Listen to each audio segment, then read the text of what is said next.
వస్తుంది.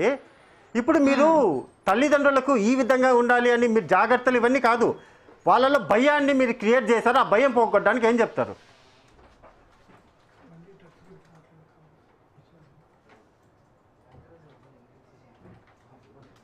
నేను వేరే ఫోన్ లో జాయిన్ అవుతాను, ఆగండి, వేరే ఫోన్ లో జాయిన్ అవుతాను. యా ఓకే ప్లీజ్ సార్, ఈ లోపల ఫోన్ కనెక్ట్ చేయరా?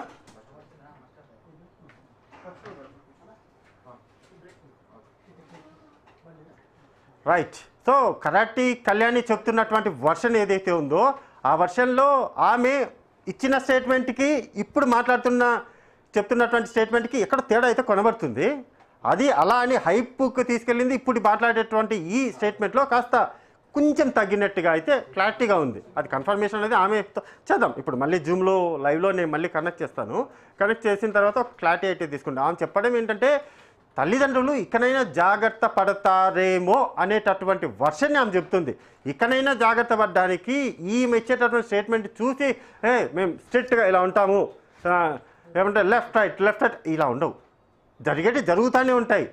అందులో ప్రపంచంలో ఎవరు వచ్చినా కానీ ఆపలేరు, అందులో ఎటువంటి డౌట్ లేదు. కానీ ఇచ్చినటువంటి స్టేట్మెంట్ ఏదైతే ఉంటుందో ఆ స్టేట్మెంట్ అనేది కేవలం పదాలు మాత్రమే కాదు, మీరు తల్లిదండ్రులు దానం చేస్తున్నటువంటి ఆ కన్యా దానం ఏదైతుందో అది కన్య కాదు దానం, అంటే కన్య కాని దానాన్ని మీరు చేస్తున్నారు అనేటటువంటి విషయాన్ని కరాటే కళ్యాణి అంత పబ్లిక్గా పెడితే భాష ఏదైనా రూపం ఏదైనా వాట్ ఈజ్ వాట్ ఇది అర్థం చేసుకున్నటువంటి తల్లిదండ్రులు అందరూ కూడా వాళ్ళ కూతురు వైపు ఒక రకంగా చూస్తారు, రేపు పొద్దున పెళ్లి చేసుకునేవాడు కూడా ఒక రకంగా చూస్తారు. అంటే లవ్ మ్యారేజ్ ఇవన్నీ okay, well and good.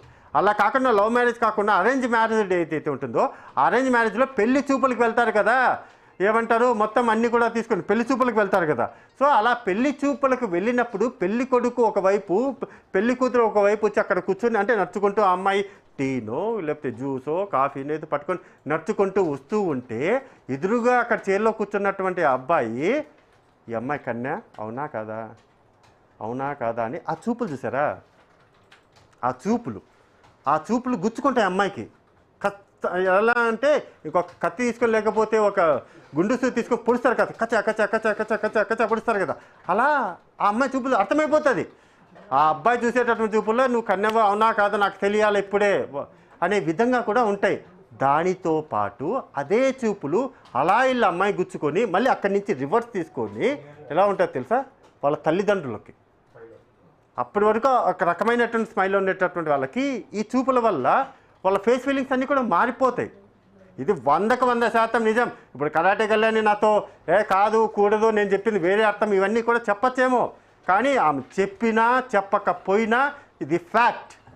Karate Kalyani చేసినటువంటి మాటలు ఏవైతే ఉన్నాయో ఆమె జాగ్రత్త పడడానికి నేను చెప్పాను అనే మాట పైకి చెప్తున్నప్పటికీ కానీ దాని ప్రభావం మాత్రం ఎలా ఉంటుందంటే ఒక అగ్నిపర్వతం బ్లాస్ట్ అయితే ఎలా ఉంటుంది అలా ఇప్పుడు ఆమె స్టేట్మెంట్ అంతా కూడా చాలామంది కూడా ఫోన్లలో ఇలా చూసుకుంటుంటారు, అంటే గ్రామాలలో లేకపోతే ఊర్లలో ఇలా స్క్రోల్ చేసుకుని వాట్ ఎవర్ ఎనీవే, అంటే సాఫ్ట్వేర్ పెద్ద వాళ్ళకి సంబంధించి కూడా కొంతమందికి తెలిసిపోతుంది. ఇలా చూసంగానే ఇలా కరాటే కళ్యాణి చెప్పింది, ఇలా కన్యాదానం చేస్తున్న తల్లిదండ్రులు ఇలా అనేసి అప్పుడు ఏమనుకుంటారు తెలుసా, వెంటనే వెళ్ళిపోతుంది కూతురున్న తండ్రికి మైండ్ అంతా కూడా వెంటనే వెళ్ళిపోతుంది.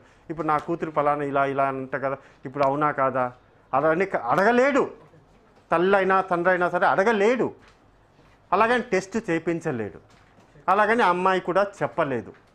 ఇంత ఏమంటారంటే ఒక ట్రయాంగిల్ సెంటిమెంట్ అంటారు కదా, ట్రయాంగిల్ సెంటిమెంట్ అంతా కూడా దీని చుట్టూ ఇలా రౌండప్ అయ్యి ఉంది.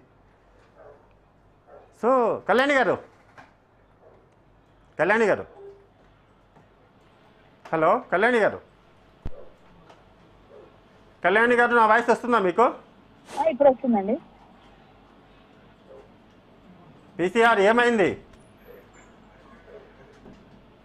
కళ్యాణి గారు చెప్పండి. కళ్యాణి గారు చెప్పండి.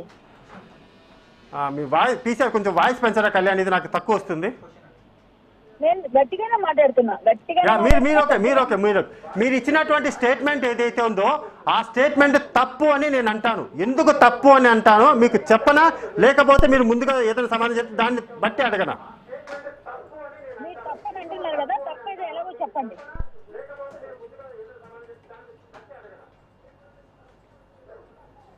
సార్ ఒక మాట అండి, ఇప్పుడు మీరు తప్పు అని మీరు ఎలా డిసైడ్ చేస్తారు? మీరు నాతో పాటు రండి, నేను కొన్ని హాస్పిటల్స్ తీసుకెళ్తాను మిమ్మల్ని. భ్రూణ హత్యలు చేస్తున్న ఆ అమ్మాయిల్ని చూపిస్తా, ఆ అబ్బాయిల్ని చూపిస్తా. సో వీళ్ళందరూ ఏం చేస్తున్నారంటారు? ఏం జరుగుతుంది సమాజంలో? ఎవరికి కావాలి మేడం హాస్పిటల్స్? కొన్ని కాదు మీరు అన్నది. మీరు పెట్టేటటువంటి స్టేట్మెంట్, హోల్డ్ ఆన్, ఆగండి ఒక నిమిషం. మీరు పెట్టిన స్టేట్మెంట్ ఏదైతే ఉందో ఆ స్టేట్మెంట్ మీరు కొందరికని పక్కన బ్రాకెట్లో పెట్టలేదు. మీరు కొందరికని పెట్టలేదు, అక్కడ అందరికీ పెట్టారు. మంచిగా ఉన్నారా? అందరూ పిల్లలు మంచిగా ఉన్నారా? ఇలా ఎలా అంటారు అని నేను కరెక్ట్ గానే మాట్లాడా. నా స్టైల్ కరెక్ట్ గానే ఉంది. నేను కరెక్ట్ గానే. అవునండి, మీరు కొందరు అని ఇప్పుడు మళ్ళీ ఎలా అంటారు? కొందరు అని ఎలా అంటారు? నో వే, కొందరు అనే మాట ఎలా అంటారు? ఏమండి కొందరు అవ్వచ్చు, కొందరు కాదు కదా. మీరు ఇచ్చిన స్టేట్మెంట్ మొత్తం ఓవరాల్ గా ఇచ్చారు కదా. మీ స్టేట్మెంట్ అయినా వెనక్కి తీసుకోండి.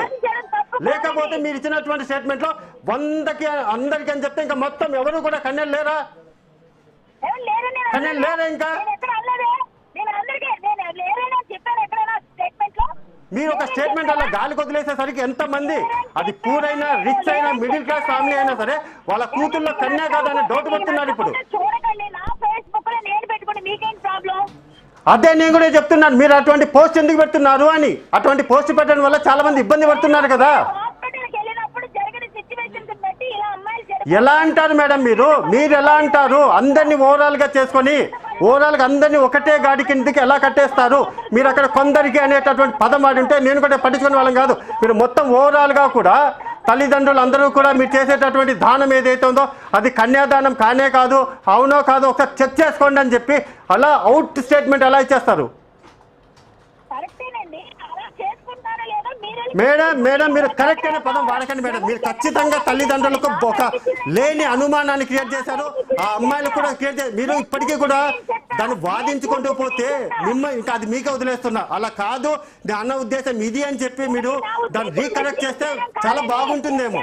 నా సలహా అనుకోండి, ఉచిత సలహా అనుకోండి. వినండి, మీరు చెప్పిన దానిలో అందరి అని నేను అనలేదు, కొందరిని కూడా అనలేదు.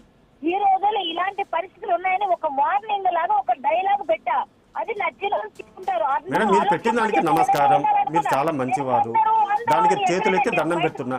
కానీ మీ స్టేట్మెంట్ అన్నది మీకు కనిపించేటటువంటి మీ కళ్ళకు కరెక్ట్ గా కనిపిస్తున్నప్పుడు కానీ కనిపించి ఆ కళ్ళకు చూసేటటువంటి వేరే కళ్ళు ఉంటాయి కదా, ఆ కళ్ళకు మాత్రము వాళ్ళ కన్న బిడ్డల మీద అనుమానం వచ్చేలాగా ఉంది, వాళ్ళకి అలా కనిపిస్తుంది అంటున్నా.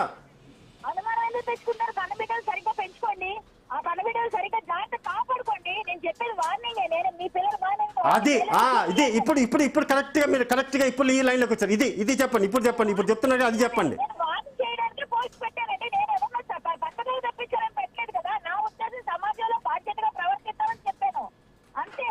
నా ఉద్దేశంలో వేరే వాళ్ళు పేర్లు పెట్టలేదు. వీళ్ళు సగం మంది ఉన్నారు, సగం మంది పాడైపోయారు, వీళ్ళు పతివ్రతలు కాదు, వీళ్ళు చెడిపోయారు, వీళ్ళు కన్యలు కాదు, నేను ఎక్కడా పెట్టలేదు. నేను అలా అనను. చాలా మంది చాలా ఆర్థడాక్స్ ఫ్యామిలీస్ లో చాలా మంది ఉన్నారు. అలా ఎందుకు అంటామండి? మీరు మహిళల కోసము యూత్ కోసం పోరాడారు, అది నాకు తెలుసు. ఎన్నోసార్లు మిమ్మల్ని ఇంటర్వ్యూ కూడా చేశా. అదే అంటున్నా, కరెక్టే కళ్యాణ్ ఒక్కసారికి ఈ టర్న్ ఏంటి, కొత్త యాంగిల్ ఏంటి అని నా డౌట్. నేను పెట్టింది ఏంటంటే వాళ్ళ పిల్లలు వాళ్ళు కరెక్ట్ చేసుకుంటారు, కొంచెం ఆలోచిస్తారు. మేడం మీ స్టేట్మెంట్ రీకరెక్ట్ చేయండి మేడం. ఇప్పుడు నేనే లైవ్ లో అడుగుతున్నా, మీ స్టేట్మెంట్ రీకరెక్ట్ చేయండి. రీకరెక్ట్ చేయడం అంటే నేను ఏమని పెట్టగలను? ఇప్పుడు నేను చెప్పింది కరెక్ట్, నా ఉద్దేశంలో కరెక్టే ఉంది సార్. అదే మేడం నేనేమంటున్నానంటే మీరు పెట్టడం వల్ల అందరూ తల్లిదండ్రులు అంటే నిదానంగా చెప్తారు, అందరు తల్లిదండ్రులు కూడా వాళ్ళ కూతురు కన్య కాదా అవునా అనేటటువంటి అనుమానం భయంతో ఉన్నారు. ఒక తల్లినే కదా, నేను ఒక తల్లినే కదా, నేనెందుకు కాదు, నేను కూడా ఒక తల్లినే. నా ఇంట్లో పిల్లలు ఉన్నారు, నా ఇంట్లో ఆడపిల్లలు ఉన్నారు. నేను ప్రతి ఒక్కరికి ఎలా ఉండాలో, ఎలా బతకాలో, ఎలా చేయాలో ప్రతి నిమిషం వాళ్ళకి వార్న్ చేస్తాను, ప్రతి నిమిషం వాళ్ళకి ఎడ్యుకేట్ చేస్తాను. అదే ప్రతి తల్లిదండ్రులు చేయాల్సిన పని అని నేను పెట్టాను. అంతేగాని నేనేం తప్పు మాట్లాడలేదు ఎక్కడ కూడా. ఆ స్టేట్మెంట్ వెనక్కి తీసుకోవడానికో దానికో వెనక్కి తీసుకోమని చెప్పట్లేదు. మీరు పెట్టినటువంటి స్టేట్మెంట్ లో ఏదైతే ఉందో మీరు కన్యాదానం చేస్తున్నారా అనే దాంట్లో ఓవరాల్ గా మొత్తం 4 లైన్లు చూసుకుంటే కన్య కాని దానం అనేలాగా ఉంది నేను అంటున్నా. అది ఖచ్చితంగా కూడా అటు పెళ్లి చేసుకున్న అబ్బాయికి ఇటు పిల్లనిచ్చేటటువంటి అమ్మాయి తల్లిదండ్రులకు కూడా ఒక రకమైనటువంటి ఏమంటారు అభద్రత భావం అయితే వాళ్ళ కళ్ళలో కనబడుతుంది కాబట్టి అయ్యా మీరు ఇచ్చే స్టేట్మెంట్ వల్ల దాన్ని పోగొట్టే ఇంకా చాలా బాగుంటుంది, అది పోవడం వల్ల వాళ్ళకి ఇంకా హ్యాపీగా ఉంటారు, కాస్త రిలాక్స్ అవుతారు, రిలీఫ్ అవుతారు అనేది నా ఉద్దేశం. కాదండి, నేను ఒక మాట చెప్తాను. నా స్టేట్మెంట్ వల్ల వాళ్ళు అట్లా ఫీల్ అవుతున్నారు అనుకుందామండి. మరి ఇంతకు ముందు వచ్చిన అర్జున్ రెడ్డి సినిమా చూసిన తల్లిదండ్రులు ఎంత ఎంత రిలాక్స్ గా ఉన్నారంటారా? అర్జున్ మేడం నిజ జీవితానికి సినిమాకి ఏం సంబంధం మేడం? కాదండి, మేడం మీరు ఇచ్చిన స్టేట్మెంట్ వల్ల ఉండండి, ఒక క్వశ్చన్ అడుగుతా. మీరు ఇచ్చిన స్టేట్మెంట్ వల్ల ఒక పెళ్లి కొడుకు పెళ్లి చూపులకు వచ్చేసి ఆ పెళ్లి కూతురు కానీ పెళ్లి కూతురు తల్లిదండ్రులు కానీ మీ కూతురు వర్జినేనా అని అడిగితే ఇలా అడుగుతావు, ఇలా అడగకూడదు అని అప్పుడు వాళ్ళు అన్నప్పుడు ఏంది కరాటే కళ్యాణ్ లాంటి గొప్ప గొప్ప వాళ్ళే చెప్పారు, మీరు పెద్ద మనుషులు అయిన కరాటే కళ్యాణ్ చెప్పారు, ఆమె చెప్పింది ప్రకారం నేను అడుగుతున్నా అని అంటారు. అప్పుడు ఏదైనా పెళ్లి చూపులు ఇలా జరిగితే ఒప్పుకుంటారు మీరు? అప్పుడు మీరే వస్తారు అక్కడికి, ఎలా అడుగుతావు రాని? రీసౌండ్ వస్తుంది సార్. ఫస్ట్ ఆఫ్ ఆల్ నేను ఎక్కడో జర్నీలో ఉన్నాను, మీరు అడిగారని నేను మర్యాదగా పోలేండి సార్ కొంతసేపు వస్తా అని చెప్పా. మీరు రీసౌండ్ లో నేను ఏం మాట్లాడుతున్నా మీకే పెడుతూ మీరు మధ్యలో క్వశ్చన్ వేస్తారు. మీరు పని చేయండి, క్వశ్చన్ నాకు రాసి పంపించండి, దాని వాయిస్ మెసేజ్ చేసి మీకు పంపిస్తాను. ఈ క్వశ్చన్ కి సమాధానం చెప్పండి మేడం. సార్ ఇప్పుడు చెప్పండి మేడం, ఇప్పుడు నేను అడిగాను కదా. మీరు అడిగిన దానికే నేను చెప్తున్నా. ఇప్పుడు నా స్టేట్మెంట్ లో సమాజంలో తల్లిదండ్రులు జాగ్రత్త పడాలనే ఉద్దేశంతో చెప్పా. ఇప్పుడు పెళ్లి కొడుకు వచ్చి నాకు చీరవద్దా కాదంటే చీర పరీక్షలు చేస్తే మామూలుగా కొట్టరు. ఎందుకంటే ఒక మాట చెప్తానండి, చీర పరీక్షలు తప్పని కూడా మేమే ఫైట్లు చేసిన వాళ్ళం. ఇంకోటి చాలా నేను చీరవద్దలా కాదా అన్న విషయాన్ని నేను అక్కడ తీయలేదు, కానీ అమ్మాయి ఆ విధంగా తయారవుతున్నాడు అది తెలుసుకోండి తల్లి తండ్రి. అమ్మాయిలు సిగరెట్లు కాలుస్తున్నారు, మందులు తాగుతున్నారు, మీరు బయట వదులుతుంటే హాస్టల్ ఏం చేస్తున్నారో తెలీదు.